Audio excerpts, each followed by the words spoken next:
Even when you feel low, you can still go. Even when you feel slow, you can still go. Even when there's no hope, you can still go. I never answer to no, man, I still go. Go, go, go. Bam. And we are live. We're live, folks. How you doing? How you doing? How you doing? Here we go, man. Doing It's great. good stuff. So, man, we got Rick from Wafer on the show with us today, man. What is up? Hey, how's it going, guys? Thanks very much for having us here. We definitely appreciate you giving us the time to come talk with you guys and let folks know what we have going on. Fantastic. Absolutely. Yeah, So, we appreciate you being here, really. so just getting it all in there real quick. You just tell us a little bit about WaiferCoin. Yeah, so Wafer is a BEP deflationary or BEP20 deflationary token on the Binance Smart Chain. We are currently going through a migration from a V1 contract to our V2. Our V2 tokenomics are a 10% tax on every transaction, which breaks down to 4% going to liquidity, 4% going back as a reflection to holders, and 2% coming back to the marketing development wallet for us to actually continue to push forward and develop the platform where our currency is native to, which is our REDWAIF social media platform, which is designed to be a freedom of speech platform that allows for people 18 years of age or older to come on and be rewarded for their interactions online, like liking a post, sharing, commenting. And as we continue to evolve this platform, we will be integrating a swap, a wallet. We have some major plans to dip into the metaverse as well, all based around our social platform, again, REDWAIF, which is available on iOS and Android.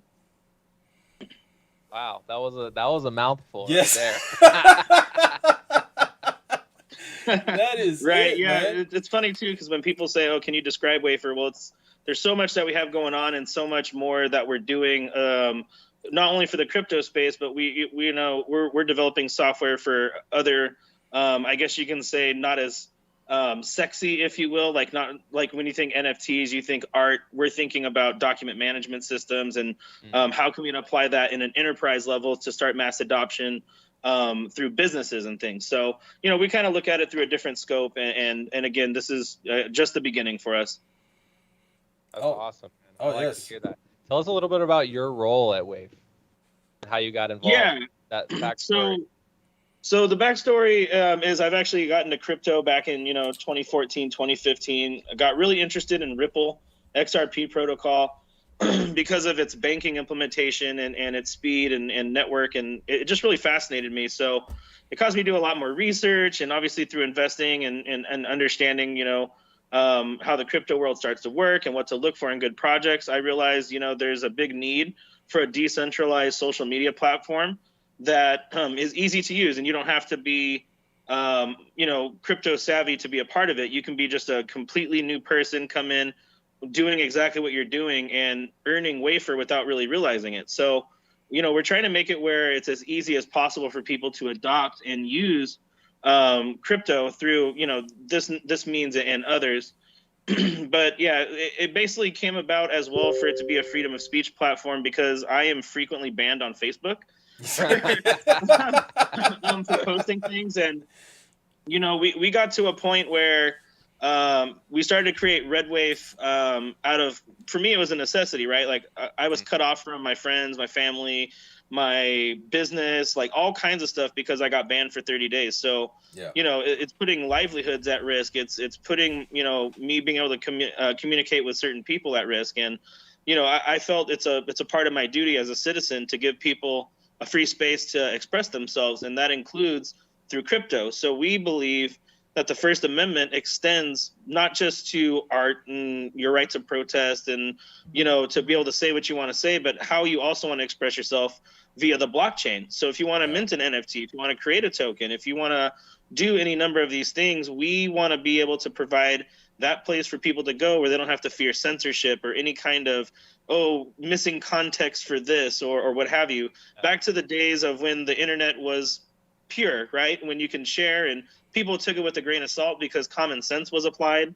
Yeah. So, it's just, we saw kind of a need and a way to integrate crypto into it. And that's how we kind of came up with Waifer and the idea of what a wafer and a waif is. and it has multiple meanings in the dictionary and connotations. But in terms of the one we use it in a nautical term, which is a wafer or a waif is somebody who is a victim of a shipwreck and makes it to shore. So that's kind of where the school comes from. We do pay homage to the military as well. My business partner, Zach, he is a retired military, and we're working to start doing things for veteran outreach and applying for certified veteran-owned classification as well. So, when people ask how this came about, it was a compounding thing for me. And we've been seeing that a lot of people have been feeling the way we feel, right? I mean, there's people coming onto REDWAIF and realizing, I can post what I want and earn crypto. This is really cool. So we figure, Yes. we continue to integrate, we make it easy. And then bam, you have all the necessity for mass adoption, right? If I can go on and be green, interact, earn my wafer, and I can spend it there in the store, now I'm making purchases without having any effort. So we're trying to minimize clicks and increase understanding, if you will. Okay. So all right. So with the whole uncensored thing. So is there a I don't know how I should say it. Is there a limit to, or is there like an extreme point to where you're like, okay, well, you can't post that. You know what I'm saying? Like, yeah, absolutely. Yeah. And we've been asked about racial comments, and what if someone's pledging violence, obviously there is a point at which grotesqueness is not needed, right? Yeah. So if it has to do with breaking the law or some sort of enforcement that we have to do, because there are laws that say we do have to act if certain things do happen, right? Gotcha. If people are spouting certain aspects and views, it's to us, we see it as it's up to the adult to kind of ignore it, right? Or block those people, or not interact with them. I mean, it's pretty simple to see some of these people become pariahs off the bat. We could even include a wall of shame. So if someone's being stupid, we can, we can do all kinds of cool stuff. But yeah, I totally feel your concern. A lot of people ask, well, what happens if someone's going to break the law? What happens if someone wants to do trafficking or anything like that? We will step in, get involved, and make sure that those people do see justice. Because again, it is our responsibility to shepherd these people into a safe place where they can interact and use crypto. And again, that comes back on us being able to create that for them. And again, we are a registered business, so we don't want our business to be at risk either. So yeah, as far as limitations and how far someone can go, I mean, there are places to go post gory stuff. I mean, I don't want to see that. But when we start coming to some of these more extreme things, obviously we'll start really taking a look at, more than likely, case by case, not algorithm based. So that way we're not blocking people for having something that might be not offensive in one case, but is in another, right? Like a practical joke or something to that effect. Yeah. We're going to do our best to keep it where you're not really seeing like that grotesqueness, like that you see maybe on like 4chan, things like that. Like, yeah, post what you want. But again, once it gets to a certain point, like I said, if you're, beheading videos and stuff like that, like there's no reason to have that up there, So yeah, that kind of stuff we will be monitoring for. And then, if people are making threats, harassing people, obviously there is the block button. And then if it gets to an extreme, you can report it, and then we can actually ban or block those users forever. So really, I know a lot of people that we have on the site, they use it exactly how it's intended, right? They share their thoughts, their ideas. They go on there and post just random nonsense, random memes, right? Because I know a lot of people get banned because of memes. So we have a lot of fun on there, and people are earning crypto. So I mean, it's a win-win, right? If you keep it clean, well, you don't have to keep it clean, but as long as you're not pushing it to those crazy extremes where we have to intervene, then there's no reason to have to worry.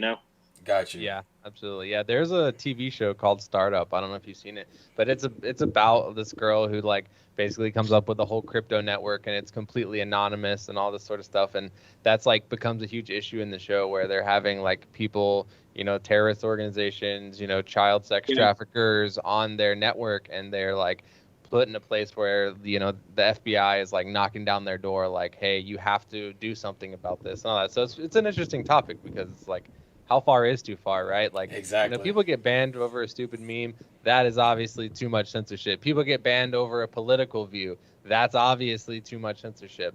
But then, you know, obviously we have to abide by laws and all that sort of stuff. So it's definitely an interesting discussion of like how much censorship is okay and how much isn't. And I think we've definitely gone the wrong direction on every major media social media platform around. Yes. Right. And you know, when you have somebody who's blocking you know, breaking news of a war zone or something to that effect, I mean, that's where it becomes difficult to decipher what's real, what's not real, what's you know, a psychological operation that's supposed to be disseminated. You know, it's really up to public opinion. And my firm belief is if you're sharing something relating to a vaccine, or if you're sharing something relating to, you know, any of these other subject, I think you should be able to say it because it's uncomfortable conversations like that help us grow as a society. So, you know, some of these things may be tough to talk about or to handle, but it's up to us as adults to make sure not only that we can handle them, but, you know, we can face these conflicting ideas or ideas that maybe we don't agree with in a different manner than you see currently, where someone just reports you because you have a different viewpoint phrased a certain way, and, you know, they take you down. I mean, that's not really fair, right? You're not able to exchange ideas in the way that the U.S. is designed to. And we're seeing that, you know, that is a major issue playing out across our entire country. And if we just get back to allowing people to speak and say what they want and let people have a robust conversation around it, you know, really sit there, and if you want to debate somebody, fine, dig into your idea, support it with, you know, facts and you know, backing. And if we can reach you know, some sort of mutual impasse or something to that effect, then cool. But you know, you can't always expect to win someone over and then, you know, go and report them and then block them because of a different viewpoint. That's censorship. Yeah, a lot of people don't know how to agree to disagree anymore. It's and have those, you know, peaceful debates and stuff, because not everybody's going to see eye to eye, you know, and you know, things of, you know, REDWAIF is one of those needed platforms that we just got to get back to the basics of basic human communication and understanding, you know, just being able to share your viewpoints and stuff without, you know, without being blocked, especially by the people running it. You know what I mean? It's right.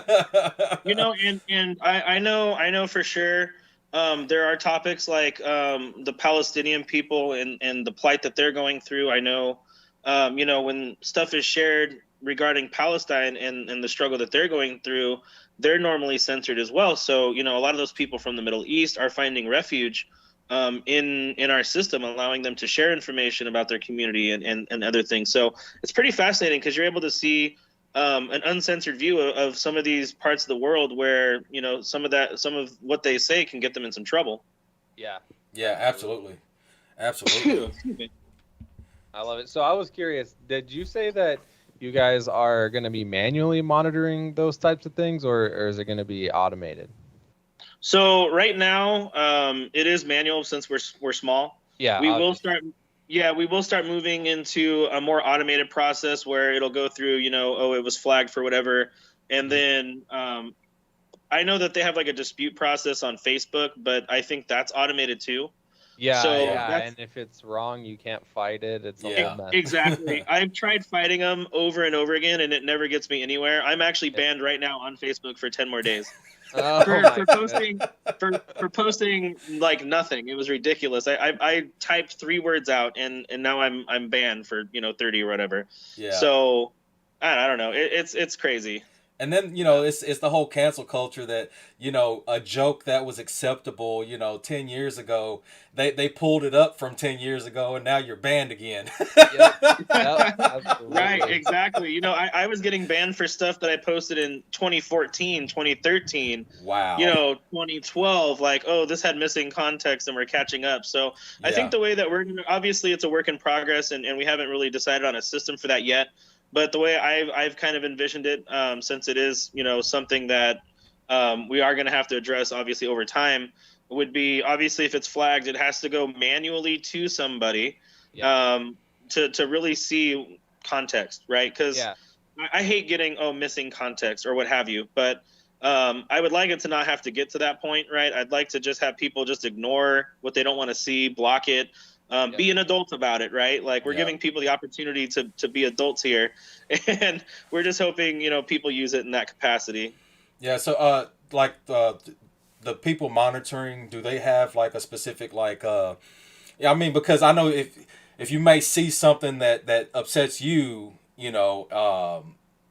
is there specific like SOP or something like that, dictating, even though it made you angry. Say if I was one of the guys monitoring and I saw something that was like I didn't agree with, and then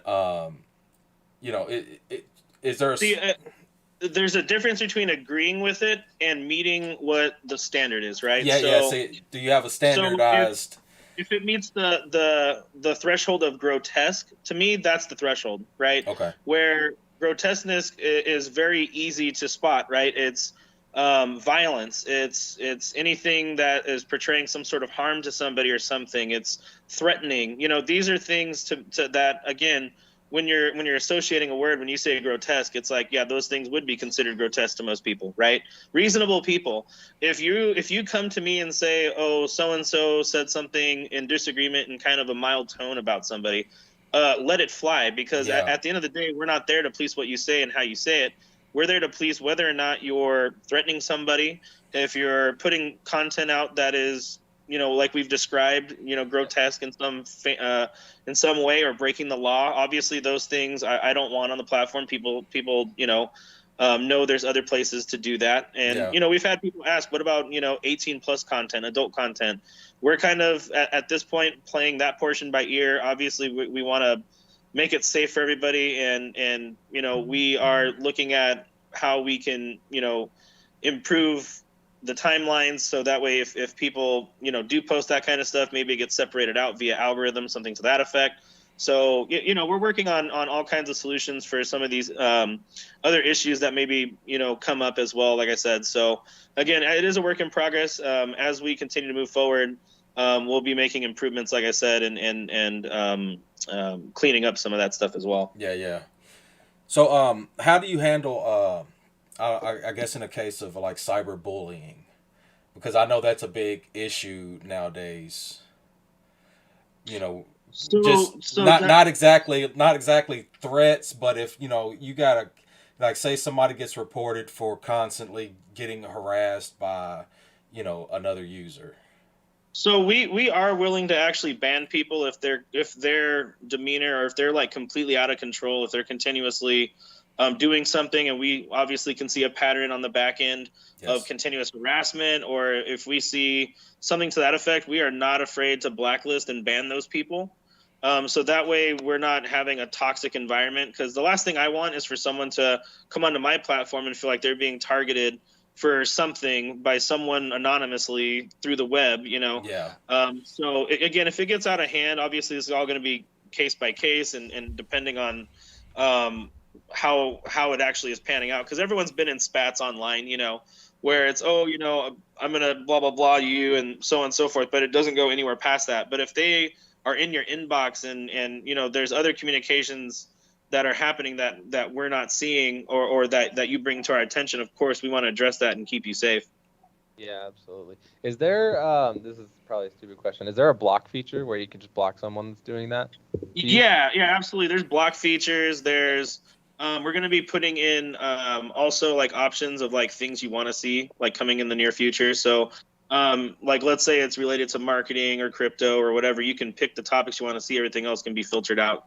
So that way you're not wasting your time on your feed like how you do maybe on Facebook, where you have just nonsense going by all day. But again, it's a work in progress. We are going to be working to refine all of those things as well. We're also going to put in probably a way to actually track to see how many people are actually blocking a certain individual. So that way, if we are seeing, this guy's been blocked by 800 people, there has to be a reason why. That's already a red flag by itself. And we all know that there has to be accounts out there that are getting blocked on the daily by people for how they're acting. So these are all things that we have on the task list, and that we would like to implement obviously here in the future to set us apart also from Facebook and Twitters, because I know that they don't have anything like what we're talking about. Yeah, absolutely. And then, like, say, I mean, Do you have? Sorry, Oh, go go ahead. I was ahead, just go gonna say, ahead. how many developers do you have working on like at your disposal to work on those types of things? Because some of that stuff's pretty complex. Yeah, on the REDWAIF side right now, we actually have 2 developers. We're picking up a third. And then we're looking at obviously recruiting as we get moving in V2 and start getting a lot of these revenue generating things off the ground. Yeah. We have ambitions to obviously have marketing and other things that go through the REDWAIF platform. Plus, once we start doing all the crypto integrations and things like that, you'll start seeing us again hire and aggressively go after solid talent. The developers we have now have been able to handle everything we're talking about and then some. So we feel confident that, moving forward as we start to pick up developers, that we'll maintain the right pace, security, and get these quality individuals in. Awesome.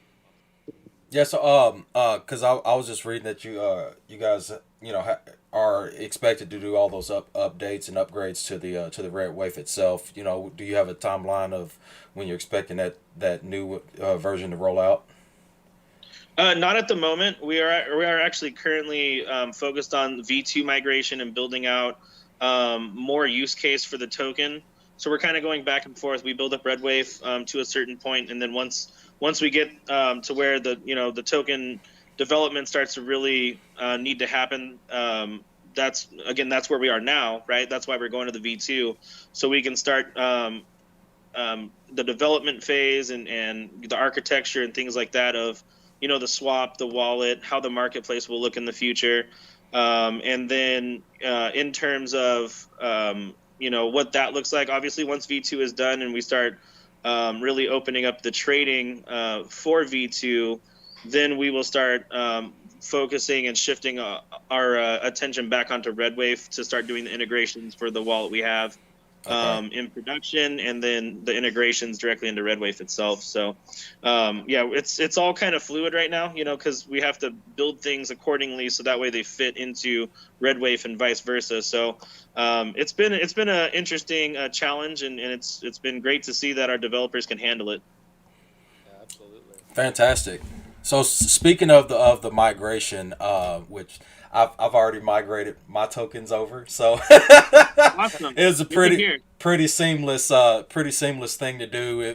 For those that don't know, if you go on to WaiferCoin.com, you can click on WaiferSwap. If you have the original V1 tokens, just click on WaiferSwap. You'll connect your wallet, and it's pretty self-explanatory once you get through to swapping, just basically migrating your tokens over to V2.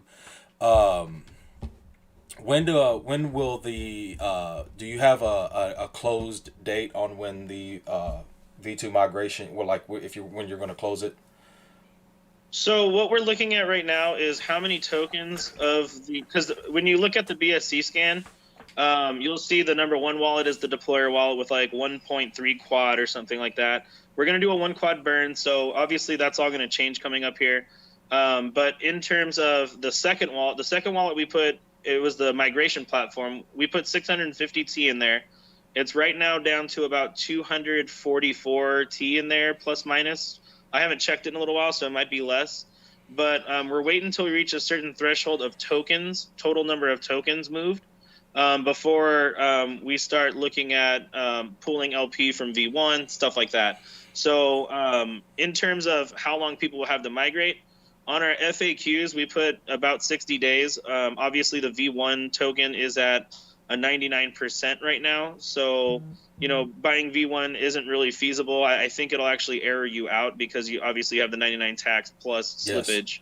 So we're doing everything we can, obviously, to protect the liquidity there. And then once, again, we reach a certain threshold of tokens, we'll be able to access that LP and then move it over into V2. And then we're off and running into V2 with liquidity, a clean contract with the ability to do lending, staking, NFT capabilities. We do have the anti-whale mechanism as well, which won't allow people to sell within a certain percent of the liquidity pool. Yeah. Right now, we have that set at 2%. And because we do own the contract, We can edit that in the future if we see that obviously we need to increase the amount someone may be able to withdraw.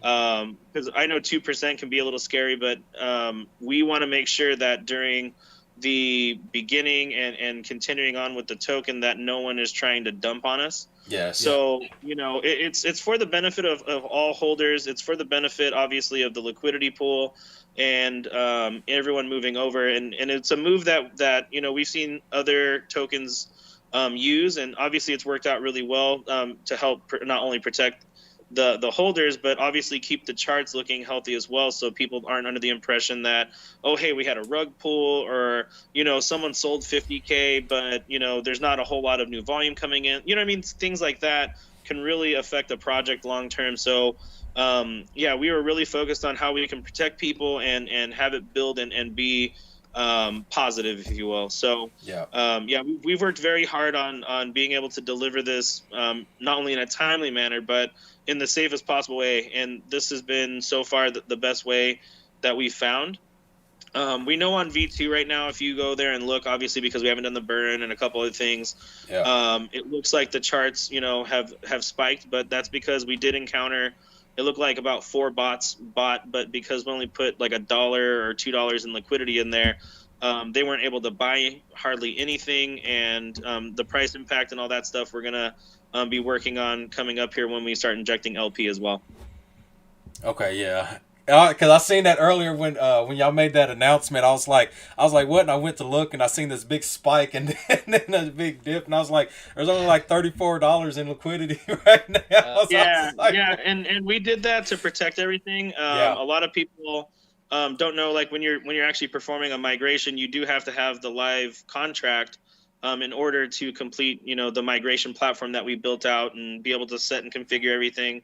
But we are confident that we'll be able to get the LP and all that injected and start moving forward into V2 in a very strong way. We have SataMask coming up as soon as they start their BNB or BSC integrations. We have Gorilla Diamond wallet coming up as well. I think they already announced this, but we have that catalyst coming up. We're dipping in to obviously other partnerships, including one into the metaverse, which we're not going to say much about here, but provided it happens, we should have an HQ within the metaverse, which will be great.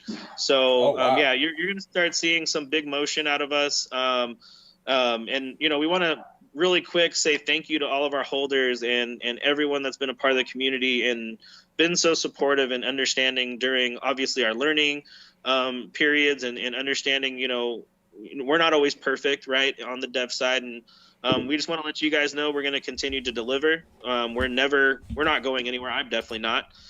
So, just know that we're going to do everything we can and to keep you guys safe and with everyone's best intentions in mind. So I just wanted to say that real quick because I love our community and my mods. Thank you to my mods and my dev team. You guys have been amazing. And I love you guys. So. Yeah, you can't say it enough. You can't say it enough. Yeah, that is awesome, man. Yeah, we had one question in the chat. I thought it was a pretty interesting question. Henry says, will there be targeted ads? That was his question. Targeted ads on REDWAIF? Yeah, on REDWAIF. So, like, if somene's listening through your device, like, oh, I want a popsicle, and then bam, you got 50 popsicles. Absolutely not. Absolutely not. We've been thinking a lot about like ads and things like that, and it's like, if someone wants to, if a business decides, oh yeah, I want to advertise, we do have a way for businesses to advertise. As far as targeting and like listening and stuff like that, absolutely not. That stands against everything I stand for. Yeah, that's like against the whole REDWAIF ideal. Exactly. We do have an idea in the future about being able to get people paid for their content. If we are, like, let's say we did decide to mine data, we would like to give profits to the user. That's what we would want to do. So that way it's really getting the content creators rewarded instead of the company.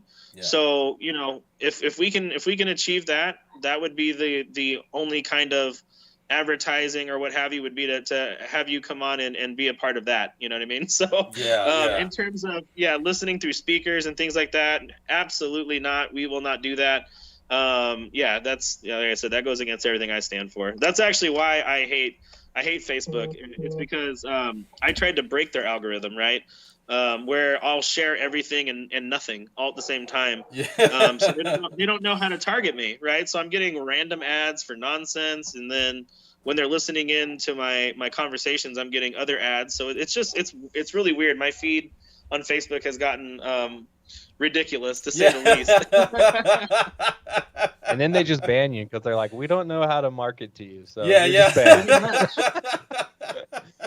Yeah, it's exactly. Yeah.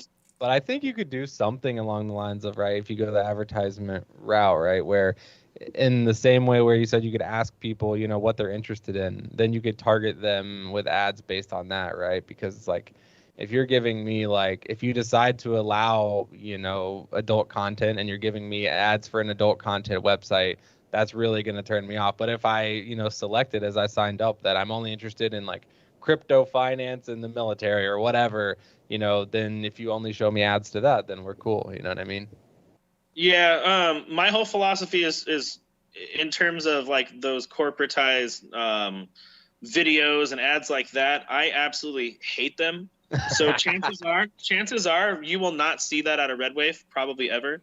Okay. You will probably see like sponsored posts, things like that, that kind of blend into the news feed. But in terms of you know, some of these other over the top marketing things, I think because of the way we're going to position everything, I don't think it'll be necessary for us to really have to do that style marketing. Like I said, I think if we do some banners here and there for people, we have other options as well. You know, sticker posts, colored posts. We have tons of options at our disposal as opposed to ruining someone's video viewing experience or, you know, something like that. It really, to me, kills the vibe of a video if it's like, oh yeah, so and so, blah blah blah, and then you have two commercials back to back, and then you have a 3 seconds of content, and then another two commercials, and then if you try and skip it, it actually touches the ad. Now you have the ad open, and then you lose your video. It's a mess. It's an absolute mess. And I mean, you know, if in the future we ever decided to do something like that, I would want to have an opt-in, opt-out. Straight up. So I mean, we would look for workarounds for people who don't really want to see that stuff, because there are those people that opt in, like, yeah, I don't mind seeing it because whatever, maybe I see something I like. But me personally, I would like to have an opt-in, opt-out, like how they have for your own personal data on most websites. So yeah, fantastic. That makes sense. I like it. So I was looking at the roadmap, and there's quite a few things checked off or whatnot. So when do you kind of expect for your the Waifer wallet to start being promoted? Yeah, so we've been pretty big on not hyping things, and we just like to deliver. That's kind of how we've done things in the past. Yeah. Because we want to deliver something functional that, you know, meets the expectations of everything. Obviously, hype is good, but again, we wanna be able to deliver and have a quality product, and then start to hype something that's delivered. But in terms of what our wallet looks like and things like that, architecture and all that has begun on it. The development has already started. In terms of time frame, I'd have to get back to you on time frame wise. I don't want to put my devs in a bad spot, if you will. That's acceptable. That is very acceptable. So, I mean, do you think like that being, I'm sorry, like a year, 2 years, less than a year, just like very I'm gonna say less than a year for sure. Okay. But yeah, I didn't want to be like, you know, X month or whatever. No, you don't have to do that. You know, start getting phone calls and text messages, you know. But I mean, the wallet, we would like to have it obviously be a smart wallet, multi-chain, from day one, and we're going to be incorporating a swap and farming into the wallet as well. So we're attempting to do all three in one shabazz. So that's why I didn't want to give a hard timeline right now, because obviously that's a lofty task. And then as soon as we get it finally built and all that good stuff, we will look directly into integrating into REDWAIF itself. So that way, the idea is in the future, you don't have to leave there, right? You can go on, you can do your crypto thing, do some shopping if you want, do swaps, you know, do some trading. We do want to do some portfolio things and stuff like that in the future. So there is some heavy trading involved in it, but obviously we have to be able to do compliance and make sure that we're good on all fronts and pass audits and things like that. We do plan on getting REDWAIF audited in the future via CERTIC or something to that effect. And more than likely get more than one audit. So do CERTIC and maybe another one on top of that to double, triple check. Tart. Yeah, there you go. Yeah, you know, that's actually been one of the things we've definitely been talking about is having a sit down with TARP and having them dissect our V2 contract, you know. Yeah. I know the number one thing right now that everyone's worried about, and it showed up in our audit too of our V2, is just the centralization. Obviously, since I own the contract and I have access to, you know, the tokens, that's the only flag that came back on the contract. So as far as the ownership goes, obviously I've owned the V1 contract as well. And I just want to do everything that's right for the community from top to bottom. So you'll be seeing us obviously doing a burn. And again, we're very transparent about when things happen from certain wallets. So yeah, if you ever have any questions, just let me know. We can go, you know, wallet by wallet and transactions and whatnot. And yeah, I'm always open to that. Oh, fantastic, man. Yeah, I think contract ownership is a little bit made too big of a deal because, like, either you trust the project or you don't. And if they own, like, even if they don't own the contract, they can still rug pull. They can still screw you over really bad, just as bad as they could if they own the contract. So it's a little bit, I don't know, it's kind of a null point in my view, but a lot of people don't feel that way. I don't know. I think it's right, and for me, it's like as a business, the like, because we have looked at the idea of like relinquishing control or time locking the contract, things like that. But we look at it like this: like, obviously, we're not just a token, right? We have an actual business, a utility. Exactly. We have a social platform built. We have other things that we need and want to do.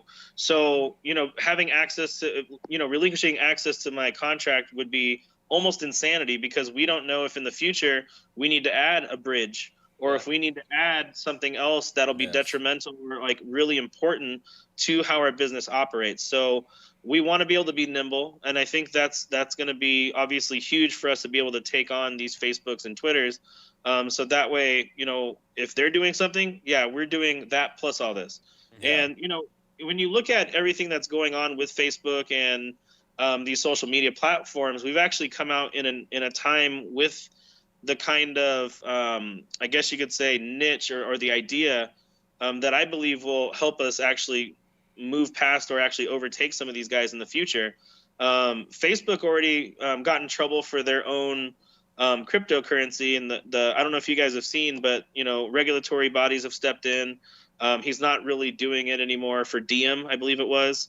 So there's that, and then they don't really have a lot of trust with their community at large. I don't trust Facebook at all. Not at all. Nobody does. So, you know, and it got even worse when they started censoring people. It's like once you start censoring people, all trust goes out the window. Exactly. So, you know, I see them not being able to move as fast. Twitter's committed to doing some things, but who knows when that'll happen or if it'll happen. Yeah. And what they're talking about is doing a very, very small piece of what we're talking about doing, right? You know, verified image. Like, that's not very exciting. I'd like to be able to trade platform, please. You know, so like I said, I think we're in a good place. I think, you know, our name and what we stand for, again, we're in a good place in history for this to ring very loudly for people. Last thing about our name, right? The most common name when you actually do Google WAIF, it's actually an abandoned child. That's what it's in reference to. So, you know, if you've ever felt abandoned, if you ever felt like, you know, you've been a victim of a shipwreck, you know, come find your way over to Waifer Island, and we'll make sure you feel like you fit in and that you have a place to be. I like that. I like that a lot. Yeah, I do. I had a question from Telegram. So I know you can earn Waifer through REDWAIF by, you know, posting and things of that nature. So is there a max earnings like per week, per day? No, so per week, per day. We're actually going to be revising the point system where people actually earn slightly more Waifer. Right now, because we were testing it and making sure the interactions and things were going smoothly and the withdrawal requests were going smoothly. We kept it really small. Right now, I think it's like 500 points, which would take you about 50 days right now to really accumulate and ask for a withdrawal. Yeah. So obviously that's not worth a whole lot. So we're thinking about obviously upping the reward for that amount of time interacting. So that way it's more lucrative for people to come on and things of that nature. So in terms of caps and things like that daily, I want to say it's like 10 wafer a day over 50 days gives you 500 tokens essentially. Yeah. Again, we are going to be increasing that coming up here as well because again 500 tokens isn't very exciting in terms of like dollar value. But again, you are earning free crypto. There's no hang up about that. There's no like cap. You don't have to be a holder of Wafer. That's the other really cool thing. I know a lot of platforms out there, you actually have to hold the token or be involved in some way to be able to get those rewards. And that's not how we framed work ours. Fantastic. Yeah. Plus, it'd be nice, to So, do you have how do you keep somebody from, say somebody just gets on there, they just start spamming, just Yeah, so that's why we put the daily limit. Okay. And then we're going to be refining that. That's why we didn't make it as lucrative, so that way we can figure some things out. And how do we want to be able to reward people? Because we have had people go on and post like 1, and then submit, 2, submit, 3, submit. So they're just counting down from 10. And I get it, right? People, because we have people from all over the world, right? And we have some folks for sure that are for some areas where a couple cents can go a long way. So, I mean, I don't really blame some of these folks. I get it. But again, I know our users don't want to see that stuff. And it gunks up, the news feed from time to time. But we are working to address that. Like, okay, well, maybe there's a certain number of characters you have to input, or maybe there's something that you have to do in order to make it go through to actually collect the points. So we are looking at again, different options there as well. And that has been something that we've been working on actually in the background. So as that progresses, obviously we'll give updates to the community and let them know what that looks like. Fantastic. Plus, once you get your the staking up and going, man, you throw that little extra bit to and just compound some stuff. Amen, bro. The name of the game is compound interest, right? I mean, absolutely. Albert Einstein said it was the 8th wonder of the world.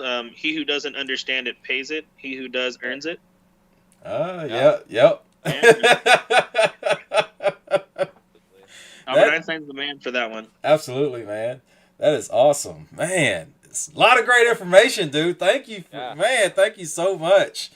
Thanks for having us. And hate them would say we like to be more on the modest side, right? Like we would rather have our work speak for us. We already had things delivered. We already have the apps and iOS and Android out there, not a dream, right? Everything we've said that we were going to do for our holders, we've always committed to and followed through on.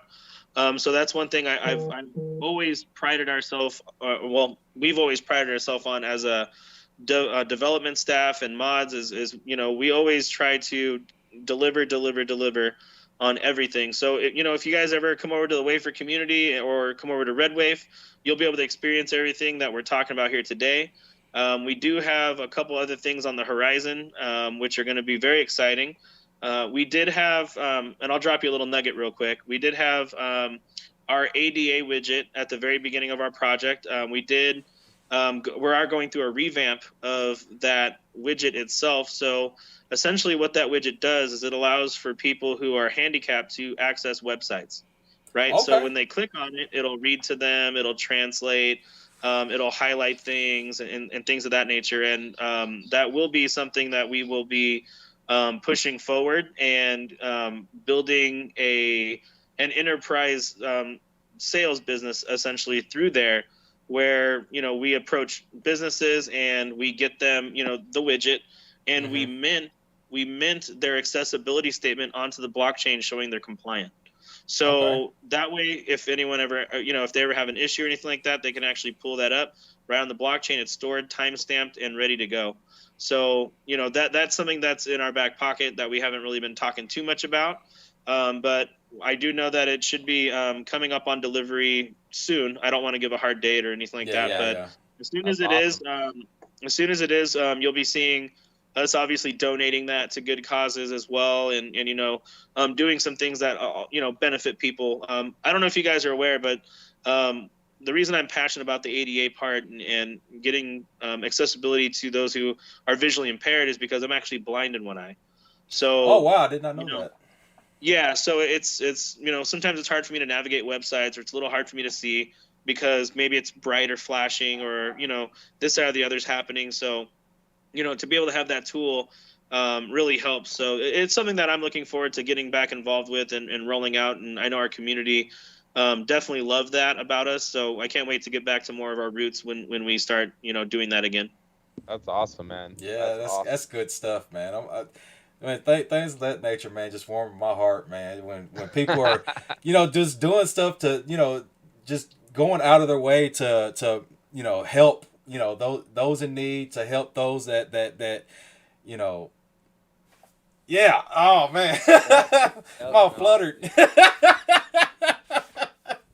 Well, awesome, man. Yeah, like I said, our dev team's been working real hard on the back end to deliver quality.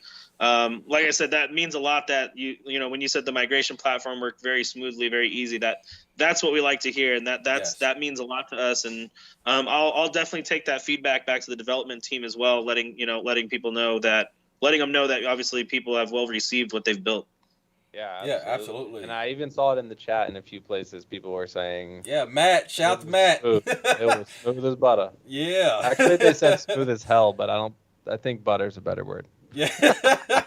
I can't imagine hell's that smooth. Oh, fantastic, man! Anybody that's watching have any questions, real quick, before we throw him off? No, I'm kidding. But no, man, this has been awesome. This has been awesome. Like I say, I've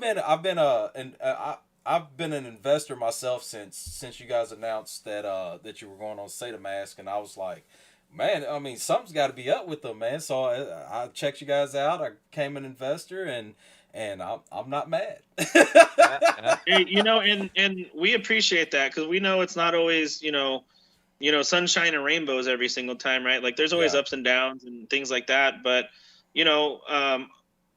some people are, that we've had buy in at the all-time high have been, as supportive and loving, and we appreciate that. And, we just can't wait to continue to deliver, push the project forward.